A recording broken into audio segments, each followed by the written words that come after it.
Right, back to the election battle now, and our reporter Tom Barton's Web Watch, his regular look at how the political parties are faring on the internet. Yes, as Tom reports, some creative ways of using the web to attract votes are enjoying a lot of success, while others have not hit it off with the electorate just yet.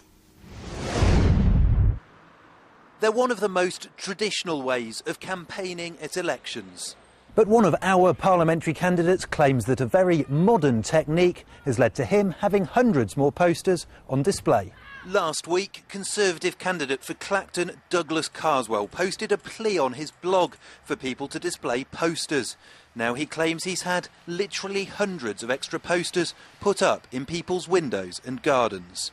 In the neighbouring Harwich constituency, Labour candidate Darren Berringer's keeping a YouTube video diary of his campaign. Probably going to be doing quite a few miles over the next couple of weeks. It's not necessarily reaching his potential voters, though. Saturday's instalment had only had 13 views by this morning.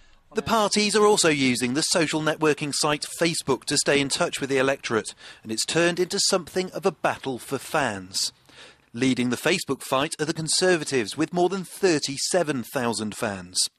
The Labour Party has more than 17,000, and the Liberal Democrats 15,500 fans.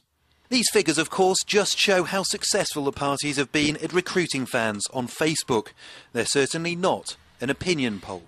Facebook is also the home to a non-partisan drive to turn the tide on apathy.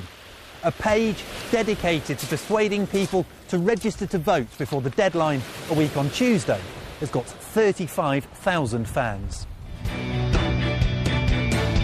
And while the parties are gearing up for the first ever TV leaders debate here on ITV1 on Thursday, they've also committed to an online debate with the questions chosen by a Facebook vote from hundreds of questions submitted by the site's users.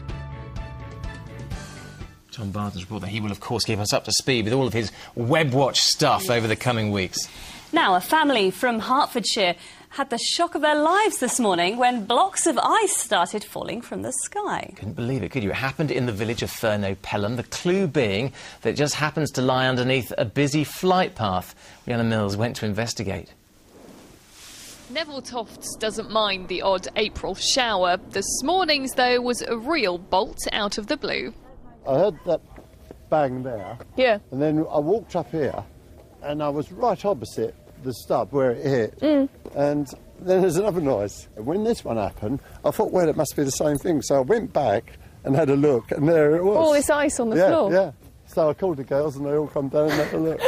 Only feet from where he was cleaning out the horses, not one but two huge chunks of ice had dropped out of nowhere. When I looked at it, ice was laying everywhere, you know, because it broke up. There's one biggish piece laid in the ditch. With the sun coming out again today, well, this is all that's left of whatever fell out of the sky earlier. But if I lift up this bit here, we can see just how much of a mess it's made. Thankfully, no one was stood underneath it. Ugh. Granddaughter Emily and her cousin Danielle heard it from the other field. So what did you think when you actually saw the ice? Didn't know what it could be because it's not really that cold anymore. I actually thought it was an alien, but I think now we were told it was from a plane. While the house may not be popular on the alien flight path, it does see a lot of other aircraft from nearby Stansted and Luton. The Civil Aviation Authority say that about 26 of these ice falls are reported in the UK every year, often caused by leaking water pipes on planes.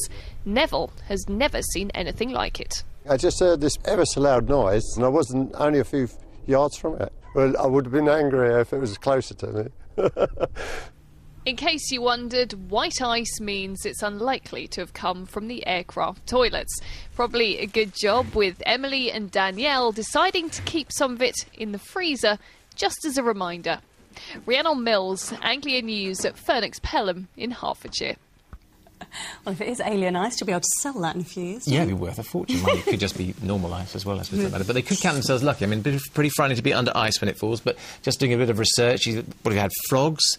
I think people Frogs fallen from the sky. Yeah, there's also stories of alligators falling from the sky as well. Yeah, but it's not the biggest animal that's fallen from the sky. Can you guess what that is? An animal bigger than an alligator. Bigger than an alligator, they say. A full-size cow. Yeah, it was. Was it? They reckon it was a full-size cow, fell, and it hit a fishing boat, went straight through the fishing boat. Poor cow. They thought that lunch had arrived. Now it's almost here. We've got the fine weather, not a hint of ice in sight, I'm glad to say. Tomorrow we'll launch our big project for the summer. It's called the Anglia Allotment, and here's a flavour of what you can expect. You in the mood, doesn't it? Well, you're going out there tomorrow for the first one. Excited? Yeah, I am. I've got my flask and my gloves ready. Your flask? Is that what you're going to be doing? You're going to be stuck in there. I wonder if someone's Chatting, I don't see having a any lovely gloves. afternoon. I want to see you getting stuck in and doing it. Yeah, we'll find out tomorrow. Let's find out if we're going to have good weather for the launch tomorrow. Here's Amanda. Well, Amanda's going to be with us tomorrow, actually, so no wonder Ipswich is going to be bathed in sunshine. Yeah, you still have your flask, though, won't you? That's it until tomorrow. See you then. Bye. Bye.